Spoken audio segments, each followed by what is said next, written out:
जब कोई चला जाता है ना, तब उसकी अहमियत और कीमत पता चलती है। ये रियल स्टोरी है जो अब इस दुनिया में नहीं है। कि आज उसका जन्मदिन है और कल उसकी पुण्यतिथि।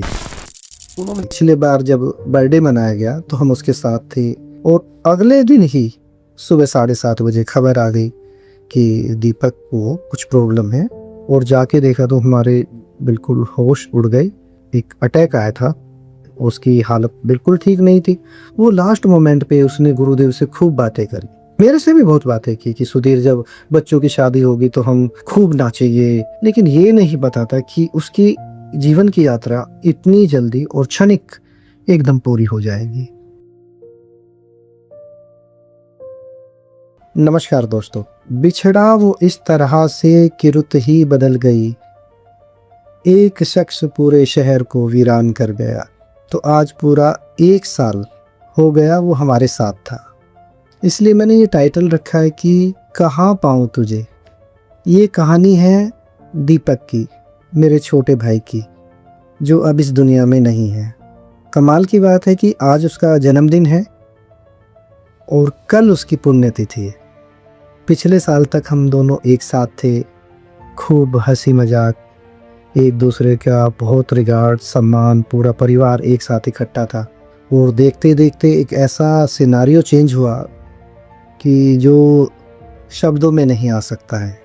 लेकिन उसको जन्मदिन की शुभकामनाएं, वो जिस भी लोक में है, जहाँ पे भी है, ज्ञानगंज में है, गुरु महाराज जी के चरणों में है, तो मेरी तरफ से उसको जन्मदिन की बहुत बहुत शुभकामनाएं। वो जहाँ भी हो बहुत आनंदित हो, खुश हो और बहुत प्रेम में अपनी ध्यान साधना आगे बढ़ा रहा हो, क्योंकि वो एक बहुत बहुत अच्छा साधक था। ये कहानी मैं इसीलिए सुना रहा हूँ। ये रियल स्टोरी है, इसमें कोई जरा सा मैं कुछ भी अपनी तरफ से नहीं है। मेरे से 2 साल छोटा था और इतना प्रेमी, इतना लवीन कि मैं बता नहीं सकता। कि हम दोनों साथ साथ गांव में बड़े हुए, साथ साथ स्कूल में पढ़ने जाते थे। वहाँ की पढ़ाई पूरी करने के बाद में हम दिल्ली आ गए।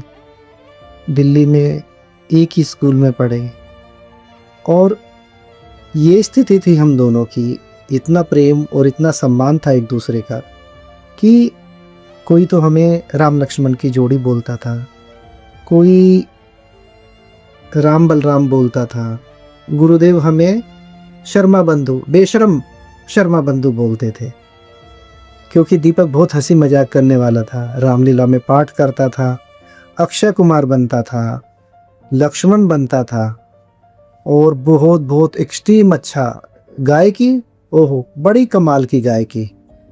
अगर उसको अवसर मिलता या कुछ ऐसी स्थितियां होती तो वो बहुत बहुत नाम कमाने वाला लड़का था। लेकिन सबसे अच्छी बात क्या थी कि वो बहुत परम संतुष्ट, इतना संतुष्ट जितना कि एक मनुष्य को होना चाहिए। लोगों को जीवन भर बहुत चीज़ों की आशाएं होती है, बहुत चीज़ कमाना चाहते हैं अपने जीवन में, बट वो ऐसा था कि जो प्राप्त है वो पर्याप्त है। वो उसका मूल मंत्र था कि मुझे जो भगवान ने दे रखा है मैं इसमें बिल्कुल खुश हूँ। तो परम शांति उसके दिमाग में थी और बहुत बहुत उच्च कोटि का साधक था। सुबह 3 बजे से 5 बजे तक वो प्रतिदिन ध्यान भी करता था।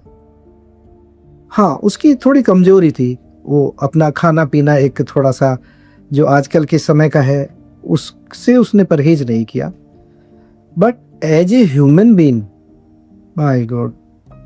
तो हम दिल्ली आ गए और दिल्ली आने के बाद में जो इतना सब कुछ अच्छा था, हमारा एकदम डाउनफॉल शुरू हुआ। पापा जी का काम उस समय अच्छा नहीं था जब हम दिल्ली में आए, और उस काम को संभालने के लिए एक अच्छी स्ट्रीम लाइन में उसको बहुत कम उम्र में अपनी पढ़ाई छोड़नी पड़ी। और वो अलग अलग लाइनों में, उसने कई लाइनों में अपना ट्राई किया कि मैं मतलब कुछ अच्छा करूं। बट उसी दौरान क्योंकि समय ऐसा था, मैं भी फोटोग्राफी की लाइन में आ गया था। तो मैंने उसको सजेस्ट किया कि दीपक तू भी फोटोग्राफी कर और हम दोनों भाई अच्छा वो करेंगे इतना। तो वो वीडियोग्राफी करने लगा, मैं फोटोग्राफी करने लगा और जीवन की नैया खूब अच्छी चलने लगी। तो उसके बारे में बातें करते हुए मैंने अपने सारे इमोशंस, अपनी सारी भावनाएं, सारा अपना जो भी अंदर का भाव है, मैं गुरु महाराज जी के चरणों में समर्पित करके आया हूँ। और तब आके इस रूम में उसके बारे में थोड़ा सा ये बताना चाह रहा था कि आज उसका जन्मदिन और कल उसकी पुण्यतिथि। तो बड़े मतलब एक खेद की बात है कि समझ में नहीं आ रहा कि इस अवसर पर क्या बोलूं और क्या कहूं। और बताना भी इसलिए ज़रूरी था कि वो बहुत सुंदर, बहुत ही प्यारा इंसान था। मतलब मैं कई बार बोलता हूँ अपने घर परिवार में, अपने गुरु परिवार में, दोस्तों से कि भगवान ने ये जो हमारा ऐसा रिश्ता बनाया है, मैं ईश्वर से प्रार्थना करूँगा कि जन्मों जन्मों तक जितने भी अनंत जन्म जो भी हमारे होंगे वो सदैव एक मेरे भाई के रूप में ही आए। और अगर कुछ आगे पीछे सिमेट्री वो चेंज होती है तो हमारे बच्चों के रूप में आए, हमारे घर संसार को उतना ही सुंदर रखे, क्योंकि वो केवल जीवन को उसने कभी भी वैसे नहीं लिया, एक बहुत ही चैलेंजिंग रूप में, बहुत खुशहाल जीवन जीने वाला और बहुत ही आनंदित, नाचना गाना। और गाने की तो मैं बता ही चुका आपको कि उसकी कोई तोड़ नहीं था। और जब गुरु परिवार में जाता था तो खूब भजन कीर्तन, खूब जो उल्लास उसके जीवन में था। और एक चीज़ की मुझे बड़ी अच्छी बात लगी उसको कि ज़रूरी नहीं है कि हम लोग 70 साल 80 साल के वृद्ध होके, बीमार होके और एक अजीबोगरीब हालत में जाए। वो जितना जिया उसने अपने जीवन को भरपूर जिया। और भरपूर जीने का मतलब नहीं ये नहीं है कि वो मतलब इधर गया, बाहर गया, विदेश गया, फलाना, ऐसा कुछ नहीं है। वो जहाँ भी जाता था वो अपना ओरा और अपना उसमें ही वो खुश रहने वाला था। चाहे वो समुद्र के किनारे गया या पहाड़ों पे गया। और गुरुदेव से उसका प्रेम, ओहो, भगवान ऐसी गुरु भक्ति सबको दे, ऐसी ही होनी चाहिए। उसकी मैं एक आपको उदाहरण दे रहा हूँ। एक बार अयोध्या जी गुरुदेव पूरे गुरु परिवार के साथ में 5-7 लोगों के साथ गए। तो सब लोग वहाँ पे रामलला जी के दर्शन करने के लिए चले गए, लेकिन दीपक नहीं गया। तो एक हमारे गुरु भाई हैं जीवन, उन्होंने पूछा कि वो दीपक तुम क्यों नहीं दर्शन करने गए। भी जीवन थे या कोई और थे, मुझे बिल्कुल सही फ्रेम नहीं बन पा रहा, लेकिन मुझे पता चला था कि वहाँ ऐसी घटना हुई। तो दीपक ने कहा कि गुरुदेव भगवान तो बैठे हुए हैं, मैं तो इन्हीं के पास ठीक हूँ, आप रामलला जी के दर्शन कर आओ, और मेरे तो यहीं पे गुरु महाराज हैं, मेरे भगवान तो बैठे हुए हैं। और 25 सालों तक वो अनवरत गुरुदेव महाराज के पास जाता रहा, उनके चरणों में सेवा करता रहा। और सबसे बड़ी बात क्या थी कि क्योंकि उसके ऊपर तो बहुत कुछ लिखा जा सकता है, उसके ऊपर तो बहुत कुछ कहा जा सकता है। ये एक छोटी सी 7-8 मिनट की, 10 मिनट की वीडियो पर्याप्त नहीं होगी, उसके लिए तो एक बुक लिखनी पड़ेगी या फिर कई उसमें उसका वृत्तांत बताना पड़ेगा। तो उसका जब पिछले बार जब बर्थडे मनाया गया तो हम उसके साथ थे, और रात को हमने सबने एक साथ बैठ के चाय पी, जो भी नाश्ता था वो लिया, उसको जन्मदिन की शुभकामनाएं दी। और जब हम चले तो वो हमें नीचे छोड़ने आ रहा था, तो हमने उसे मना किया कि दीपक तबीयत थोड़ी ठीक नहीं है, बुखार आ रहा है तुम्हें, तुम एक काम करो, आराम करो। कि नहीं नहीं मैं नीचे तक चलता हूँ। और अगले दिन ही सुबह 7:30 बजे खबर आ गई कि दीपक को कुछ प्रॉब्लम है। ये बात उनकी वाइफ कविता ने बताई। तो मैं और अंजलि बहुत तेज भागे हुए से मतलब गाड़ी से हम फटाफट वहाँ पे पहुँचे, और जाके देखा तो हमारे बिल्कुल होश उड़ गए। दीपक को एक अटैक आया था जिससे वो जूझ रहा था।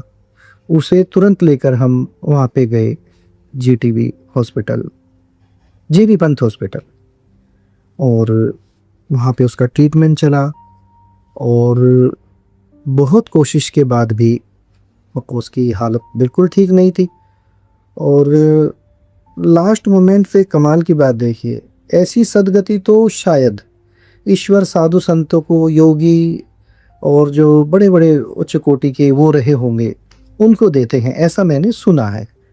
वो लास्ट मोमेंट पे उसने गुरुदेव से खूब बातें कर कि गुरुदेव मैं आपके पास आऊँगा, मैं आपके साथ पंचगनी रहूँगा, मुझे आपके साथ गणेशपुरी जाना है। गुरु परंपरा से जुड़ा हुआ था तो लास्ट तक, जब तक उसको डॉक्टर्स ने इंजेक्शन नहीं दिए, वो बातें करता रहा। मेरे से भी बहुत बातें की कि सुधीर, जब बच्चों की शादी होगी तो हम खूब नाचेंगे, और एक बहुत अच्छा कोट बनवाऊंगा, और इसकी शादी खूब अच्छे से करना। तो मैं कह रहा था कि उसको कि तू कैसी कैसी बातें कर रहा है, अरे तू हॉस्पिटल चल, बिल्कुल ठीक हो जाएगा। लेकिन ये नहीं बताता कि उसकी जीवन की यात्रा इतनी जल्दी और क्षणिक एकदम पूरी हो जाएगी। तो बस एक हुक सी उठती है एक अंदर से, और अब तो हमारे आंसू भी सूख गए हैं, हमें कोई भाव नहीं आता। ऐसी स्थिति पिछले 1 साल से पूरे परिवार की है। बस ईश्वर से यही प्रार्थना है, गुरु महाराज से यही प्रार्थना है, और बस ये भी प्रार्थना है कि इतनी कृपा करना कि वो जब भी कभी, अगर हमारे उसमें साहित्य में, हमारे शास्त्रों में अगले जन्म का जो वृत्तांत है, तो हमारे घर में ही आए, हमारे बच्चों के रूप में आए, अगले जन्म में हम जाएंगे हमारा भाई बन के आए, क्योंकि ऐसे भाई पे कोई भी फक्र कर सकता है। और मैं ये आपसे भी कहना चाहता हूँ, जब कोई चला जाता है ना, तब उसकी अहमियत और कीमत पता चलती है। लेकिन मैं आपसे कई वीडियो में कह चुका कि जीवन में अब उतारना सीखो।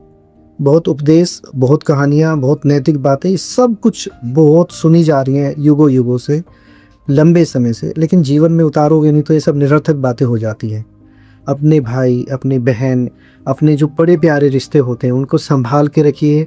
उसमें अगर आपको कहीं सरेंडर भी करना पड़े तो कर दीजिए, क्योंकि वो जो चला जाता है वो फिर कभी लौट के नहीं आता। एक बार इसको करके देखिए, आपके जीवन में बाहर आ जाएगी, आनंद आ जाएगा। दीपक चला गया, लेकिन हम सब पूरे परिवार, गुरु परिवार, और मेरा अपना ये विश्वास है कि वो गुरु महाराज जी के चरणों में है, वहाँ उनकी सेवा कर रहा है, वहाँ पे वो अपने हारमोनियम बजा रहा होगा या अपना गाना गा रहा होगा। सूक्ष्म रूप में वो जरूर विराजित है। और जब गुरुदेव ऐसा कहते हैं कि उसकी चिंता मत करो, वो जिस लोक में है ठीक है, तो हमें फिर संतुष्टि मिलती है कि भगवान वो जहाँ भी हो उस पर कृपा बनाए रखना। तो दीपक, तुम्हें बहुत बहुत जन्मदिन की शुभकामनाएं, और कि कल तुम्हारी पुण्यतिथि है, तो तुम्हें बहुत बहुत श्रद्धा और नमन। तुम मुझसे छोटे हो, बट अब तुम एक दिव्य आत्मा हो और बड़े ऊंचे परिप्रेक्ष्य में। और हाँ, तुम सपनों के माध्यम से, अपनी सूक्ष्म उसके एक उपस्थिति के माध्यम से जो मुझसे मिलते हो, तो मुझे ऐसे लगता है कि तुम हमारे साथ जन्मों जन्मों तक रहोगे, और ऐसे ही हमारा प्रेम और ऐसे ही आदर सत्कार सम्मान हमेशा बना रहेगा। गुरुदेव महाराज तुम पर कृपा बनाए रखें।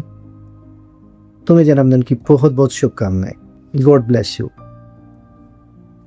नमस्कार।